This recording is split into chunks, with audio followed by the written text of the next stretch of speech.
தமிழ் நண்பர்கள் அனைவருக்கும் வணக்கம்.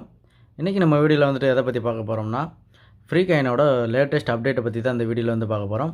அதே மாதிரி பார்த்திங்கன்னா, இந்த காயினை வந்து இப்போது இந்த டிப்பில் வந்து நம்ம பை பண்ணலாமா, அதே மாதிரி பார்த்திங்கன்னா இதோட ஃபியூச்சர் ப்ரொடெக்ஷன் வந்து எப்படி இருக்கும் அப்படின்னு சொல்லிட்டு எல்லா டீட்டெயிலும் வந்து பார்த்திங்கன்னா இந்த வீடியோவில் வந்து பார்க்க போகிறோம். ஸோ வீடியோ வந்து யாரும் ஸ்கிப் பண்ணாதீங்க. வீடியோ வந்து ஸ்கிப் பண்ணிங்கன்னா உங்களுக்கு வந்து புரியாமல் போகிறதுக்கான சான்சஸ் நிறைய இருக்குது. ஸோ வீடியோ வந்து ஸ்கிப் பண்ணாமல் பாருங்கள் ஃப்ரெண்ட்ஸ். அதே மாதிரி பார்த்தீங்கன்னா, நீங்கள் நம்ம சேனலை வந்து சப்ஸ்கிரைப் பண்ணலாம், சப்ஸ்கிரைப் பண்ணிக்கிங்க. கூடவே பெல் ஐகானை கிளிக் பண்ணிட்டு ஆளுங்கிற சிம்லையும் தட்டி விடுங்க. அப்போ தான் நாங்கள் போடுற ஒவ்வொரு வீடியோவும் உங்களுக்கு நோட்டிஃபிகேஷனாக வரும். நீங்கள் இது வரைக்கும் நம்ம டெலகிராம் குரூப்பில் வந்து ஜாயின் பண்ணலாம், மஸ்ட்டு ஜாயின் பண்ணிக்கிங்க. ஏன்னா கிரிப்டோ பற்றின அப்டேட்டு, அதே மாதிரி பார்த்தீங்கன்னா ஃப்ரீ சிக்னல்ஸ் அப்படின்னு சொல்லிட்டு எல்லாமே கொடுத்துட்ருக்கோம். ஸோ மஸ்ட் எல்லோரும் வந்து பார்த்தீங்கன்னா நம்மளோட டெலகிராம் குரூப்லேயும் வந்து ஜாயின் பண்ணிக்கிங்க ஃப்ரெண்ட்ஸ். ஓகே ஃப்ரெண்ட்ஸ், வாங்க வீடியோக்குள்ளே போகலாம்.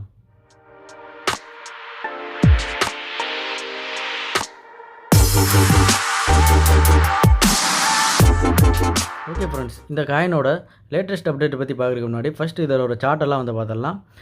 இந்த காயின் வந்து பார்த்திங்கன்னா 2019 இந்த காயின் வந்து லிஸ்ட் ஆச்சு.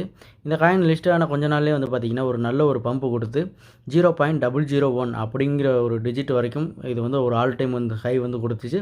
அதுக்கப்புறம் பார்த்திங்கன்னா கொஞ்சம் கொஞ்சமாக டம்ப் ஆகி ஒரு ஸ்டேபிளாக ஜீரோக்கு அப்புறம் 5 டிஜிட்டுக்கு அப்புறம் வந்து ட்ரேட் ஆகிட்டு இருந்துச்சு. இப்போ வந்து பார்த்திங்கன்னா 2021 மே மாதம் வந்து பார்த்திங்கன்னா பழைய ஆல் டைம் ஹையை பீட் பண்ணி 0.002 வரைக்கும் போயிட்டு இப்போ வந்து இந்த மார்க்கெட் கரெக்ஷனில் வந்துட்டு பார்த்திங்கன்னா நல்லாவே ஒரு டம்பில் வந்து இருக்குது. ஸோ இந்த மாதிரி டயத்தில் வந்து நம்ம வந்து பை பண்ணோம்னா கண்டிப்பாக வந்து இப்போ உள்ள ஆல் டைம் ஹையை வந்து பீட் பண்ணாவே நமக்கு வந்து ஒரு 1000x வரைக்கும் ப்ராஃபிட் வந்து கிடைக்கிறதுக்கான வாய்ப்பு அதிகமாகவே இருக்குது. ஸோ இந்த மாதிரி டயத்தில் வந்து நீங்கள் வந்து காயின் பை பண்ணுறது அப்படிங்கிறது உங்களோட தனிப்பட்ட விருப்பம். இந்த காயினை நீங்கள் இப்போ பை பண்ணலாமா அப்படின்னு சொல்லி கேட்டிங்கன்னா கண்டிப்பாக பை பண்ணலாம். ஏன் அப்படின்னா இந்த காயின் வந்து பார்த்திங்கன்னா ஆல்ரெடி நல்ல ஒரு டம்பில் தான் இருக்குது. இந்த டயத்தில் நீங்கள் பை பண்ணிக்கலாம். அதுவும் நீங்கள் கம்மியான அமௌண்ட்டுக்கு நீங்கள் வந்து பை பண்ணிக்கிங்க. ஏன் அப்படின்னா இன்னமும் வந்து பார்த்திங்கன்னா மார்க்கெட் வந்து டம்ப் ஆகும். டம்ப் ஆனதுக்கப்புறம் அங்கேயும் வந்துட்டு பார்த்திங்கன்னா நீங்கள் வந்து ஒரு அமௌண்ட் போட்டு நீங்களும் பை பண்ணிக்கலாம் ஃப்ரெண்ட்ஸ். ஓகே ஃப்ரெண்ட்ஸ், இந்த காயினை நீங்கள் எங்கெங்கெல்லாம் பை பண்ணலாம் அப்படின்னு சொல்லிட்டு பார்த்தீங்கன்னா இங்கே வந்து பாருங்கள், எல்லா எக்ஸ்சேஞ்சிலையும் வந்து பார்த்திங்கன்னா ஆல்ரெடி லிஸ்ட் பண்ணிட்டாங்க. நீங்கள் இந்த எக்ஸ்சேஞ்சிலலாம் நீங்கள் வந்து போய்ட்டு நீங்கள் வந்து பை பண்ணிக்கலாம். அதே மாதிரி பார்த்திங்கன்னா நீங்கள் வந்து நம்மளோட ட்ரஸ்ட் வாலெட்லேயுமே வந்து பார்த்திங்கன்னா பேன்கேக் ஷாப் மூலமாக நீங்கள் வந்து பை பண்ணிக்கலாம் ஃப்ரெண்ட்ஸ். ஓகே ஃப்ரெண்ட்ஸ், இதோட லேட்டஸ்ட் அப்டேட் என்ன அப்படின்னு சொல்லிட்டு பார்க்கலாம். இப்போ வந்து நான் அவங்களோட ட்விட்டர் பேஜ் வந்து நான் வந்து ஓப்பன் பண்ணிக்கிறேன். ஓகே ஃப்ரெண்ட்ஸ், இதுதான் வந்து அவங்களோட ட்விட்டர் பேஜ். இதில் வந்து பார்த்திங்கன்னா கிட்டத்தட்ட 1,00,000 பேர் வந்து அவங்கள வந்து ஃபாலோ பண்ணுறாங்க. அதே மாதிரி இதை கீழே ஸ்க்ரோல் பண்ணிட்டு வந்தீங்கன்னா ரீசெண்டாக வந்து ட்விட்லாம் போட்டிருக்காங்க. அந்த ட்விட்டில் வந்து இவங்க என்ன சொல்லியிருக்காங்க அப்படின்னு சொல்லி பார்த்தீங்கன்னா, இந்த காயினை வந்து இப்போ நீங்கள் பை பண்ணுங்கள். பை பண்ணிவிட்டு நீங்கள் என்ன பண்ணணும்னா ஹோல்டு பண்ணுங்கள். ஹோல்டு பண்ணிங்கன்னா இந்த காயின் வந்து 0.001 USD வந்து அவங்க வந்து ரீச் ஆகும் அப்படின்னு சொல்லியிருக்காங்க. அதாவது 0.075 பைசா வரைக்கும் இந்த காயினை வந்து ரீச் ஆகும், அதாவது இந்தியன் ருபீஸில் அப்படின்னு வந்து சொல்லியிருக்காங்க. அதே மாதிரி பார்த்திங்கன்னா இவங்களோட இந்த காயினை வந்து பார்த்திங்கன்னா நிறைய பேர் வந்து ப்ரொமோட் பண்ணிகிட்ருக்காங்க. ஸோ இந்த காயினை வந்து பார்த்திங்கன்னா ஈஸியாகவே வந்துட்டு 10 பைசாங்கிறத வந்து ஈஸியாக ரீச் பண்ணிடும். இந்த மார்க்கெட் வந்து ரெக்கவர் ஆகி கொஞ்சம் மேலே வந்துச்சுன்னா அந்த காயின் வந்து ஈஸியாக பம்ப் ஆகி மேலே போய்ட்டு நல்ல ஒரு ப்ராஃபிட்டை வந்து நம்ம வந்து பார்க்கலாம் ஃப்ரெண்ட்ஸ். ஓகே ஃப்ரெண்ட்ஸ், அவ்வளோதான். அவங்களோட ட்விட்டரில் வந்து அவ்வளோதான் கொடுத்துருக்காங்க. அதே மாதிரி பார்த்திங்கன்னா இந்த காயின் வந்துட்டு ஈஸியாக 10 பைசாங்கிறத வந்து ஈஸியாக வந்து ரீச் பண்ணிடும். அதே மாதிரி நெக்ஸ்ட் இயர் எண்டுக்குள்ளே பார்த்திங்கன்னா அந்த காயின் ₹1 ரீச் பண்ணும் அப்படிங்கிறதுல எந்த ஒரு டவுட்டுமே இல்லை. ஸோ அந்தளவுக்கு வந்து பார்த்திங்கன்னா அவங்க வந்து வேலை பண்ணிகிட்ருக்காங்க.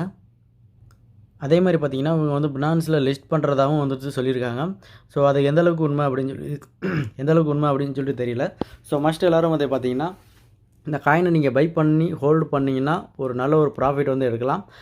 இந்த காயின் வந்து பார்த்திங்கன்னா நான் ஆல்ரெடி வந்து பை பண்ணி வச்சுருக்கேன்.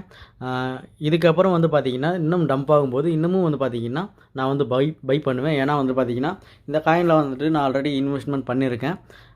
ஸோ இதுக்கப்புறமும் வந்து பார்த்திங்கன்னா நான் ஒரு சின்ன ஒரு அமௌண்ட் வந்து போட்டு மறுபடியும் இந்த காயின் வந்து பை பண்ணுவேன். ஸோ இதில் விருப்பம் இருக்கிறவங்க மட்டும் நீங்கள் வந்து பை பண்ணிக்கிங்க. நான் ஏன் வந்துட்டு மறுபடியும் வந்து இந்த காயினில் வந்து பை பண்ணுறேன் அப்படின்னு சொல்கிறேன்னா, இந்த காயினோட பெர்ஃபார்மன்ஸ் வந்து எப்படி இருக்கும் அப்படின்னு சொல்லிட்டு எனக்கு தெரியும். ஸோ அதனால் நான் வந்து பார்த்திங்கன்னா இதுக்கப்புறமும் இந்த காயினில் வந்து நான் வந்து இன்வெஸ்ட்மெண்ட் பண்ணி நான் மேற்கொண்டும் கொஞ்சம் காயின் வந்து பை பண்ணுவேன் ஃப்ரெண்ட்ஸ். அதே மாதிரி நீங்கள் எந்த ஒரு காயினை வந்து நீங்கள் பை பண்ணுறதா இருந்தாலும் ஃபஸ்ட்டு அந்த காயினை வந்து நீங்கள் ஃபுல்லாக அனலைஸ் பண்ணுங்கள். அனலைஸ் பண்ணிவிட்டு அதுக்கப்புறம் உங்களோட ஓன் ரிஸ்கில் நீங்கள் வந்து பை பண்ணுங்கள். ஏன் அப்படின்னா எந்த ஒரு காயினுமே நீங்கள் ரிசர்ச் பண்ணாமல் அனலைஸ் பண்ணாமல் நீங்கள் பை பண்ணிங்கன்னா லாஸ் ஆகிறதுக்கு அதிக சான்சஸ் இருக்குது. ஸோ வந்து ஃபஸ்ட்டு நீங்கள் வந்து அனலைஸ் பண்ணுங்கள். அதுக்கப்புறம் நீங்கள் வந்து காயினை வந்து பை பண்ணுங்கள் ஃப்ரெண்ட்ஸ். யாரோ ஒருத்தவங்க சொல்கிறாங்க அப்படின்றதுக்காக நீங்கள் வந்து பை பண்ண வேண்டாம். ஃபஸ்ட்டு நீங்கள் வந்து அதை பற்றின அனலைஸ் பண்ணுங்கள். அதுக்கப்புறம் உங்களுக்கு ஓகே அப்படின்னா மட்டும் நீங்கள் இந்த காயினில் வந்து இன்வெஸ்ட்மெண்ட் பண்ணுங்கள். அது இந்த காயின்ட்டு மட்டும் இல்லை, எந்த காயினாக இருந்தாலும் நீங்கள் வந்து உங்களோட ஓன் அனலைசிஸ் மஸ்ட்டு. ஸோ நீங்கள் ஃபஸ்ட்டு நீங்கள் வந்து அனலைஸ் பண்ணுங்கள். அதுக்கப்புறம் அந்த காயினை வந்து பை பண்ணுங்கள். ஓகே ஃப்ரெண்ட்ஸ், அவ்வளோதான். இந்த வீடியோவில் அவ்வளோதான். இந்த வீடியோ உங்களுக்கு பிடிச்சிருந்தால் லைக் பண்ணுங்கள், கமெண்ட் பண்ணுங்கள், ஷேர் பண்ணுங்கள். மறக்காமல் சப்ஸ்கிரைப் பண்ணுங்கள் ஃப்ரெண்ட்ஸ். Okay friends, thank you.